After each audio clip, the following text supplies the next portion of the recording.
trik jitu mulai bisnis di era digital. Mungkin teman-teman di sini ya, mungkin ada yang sudah menjalani bisnis, ada yang mungkin sedang berpikiran nih, kapan ya gue bisa start untuk mulai bisnis. Ini mungkin ada beberapa poin-poin yang mungkin kalian bisa dapetin insight dari sini, mungkin kalian bisa dapetin ilmu dari sini untuk menentukan bisnis kalian ke depannya, gitu ya. Nggak apa-apa, mungkin yang sudah menjalankan bisnis, ini bisa jadi pacuan kalian untuk membenahi lagi mungkin sistemnya, apakah mungkin ada yang terlewatkan step-nya, dan lain sebagainya.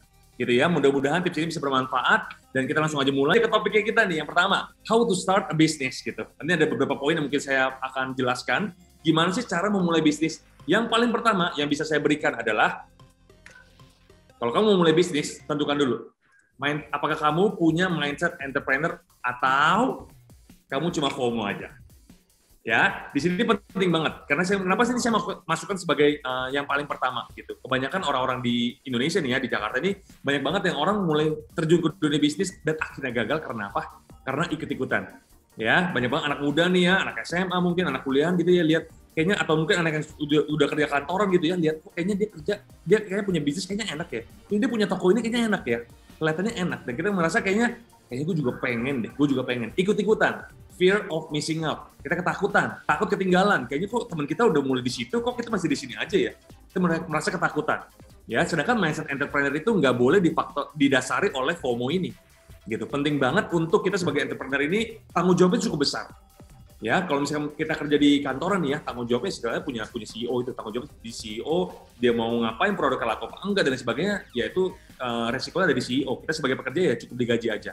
Sedangkan kalau sebagai entrepreneur, pressure-nya jauh lebih besar. Kamu harus kontrol karyawan, kamu harus kontrol produksi, kamu harus kontrol apapun itu. Apakah kita siap atau enggak?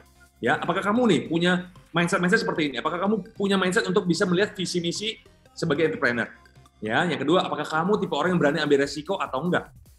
Dan yang ketiga, siap rugi nggak nih untuk entrepreneur?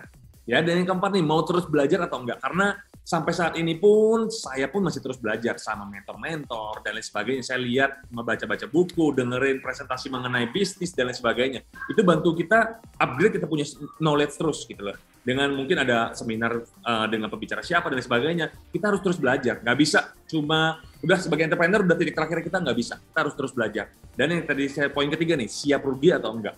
Mungkin nggak semua bisnis tuh ada ruginya, tapi pastilah kalau misalnya kita mau tahu nih bisnis kita oke apa enggak, pastilah kita harus belajar rugi dulu seperti apa, kita lihat ya, ternyata rugi itu seperti ini ya, konklusinya seperti apa, kita bisa tahu next step-nya kita jangan sampai seperti itu lagi. Jadi setiap kegagalan itu jadi pembelajaran sih kita sebagai entrepreneur. Jadi jangan takut untuk kita melangkah, karena kalau sebagai entrepreneur itu harus berani ambil resiko gitu, dan siap juga untuk rugi. Ya, mungkin bukannya mau takut-takutin, tapi kita harus ready dulu. Jangan sampai kita nggak siapkan mental kita, sampai akhirnya kita beraniin diri untuk berbisnis, tiba-tiba kita rugi, kitanya sedih, yang stres dan gila.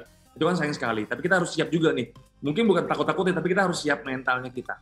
Ya, jadi yang paling pertama, kalau kalian mau mulai bisnis saat ini atau mungkin sedang berjalan bisnis, harus pikirkan juga mindsetnya benar-benar kita sebagai entrepreneur atau enggak. Jangan sampai kita memberanikan diri untuk keluar dari pekerjaan kita gitu ya. Terus akhirnya kita nggak ada tabungan untuk kita bisa spare gitu ya. Mungkin karena kan bisnis kan butuh waktu juga ya. Ternyata dalam waktu 6 bulan kita nggak ada duit buat makan dan sebagainya, itu sangat disayangkan sekali. Jadi pikirkan matang-matang, jangan sampai karena faktor kita ketakutan ketinggalan lah, kita takut untuk ambil resiko lah gitu ya. Jangan sampai itu tuh jadi patokan kita untuk memulai suatu bisnis menurut saya. Ya, jadi pastikan kita benar-benar punya mindset yang jelas juga, punya visi yang jelas juga. Jangan sampai sembarangan. Jadi make sure everything semuanya udah oke, baru kita berani melangkah untuk mulai bisnis atau jadi entrepreneur. Ya, setelah kita sudah menentukan nih, oke deh, kayaknya gue siap untuk segala macam, siap rugi, sudah tipe orang yang ambil resiko, mau terus belajar, oke, visi misinya udah jelas, tabungan juga udah cukup jelas juga, tabungannya udah tersedia juga, baru berani melangkah untuk mulai bisnis. Ya,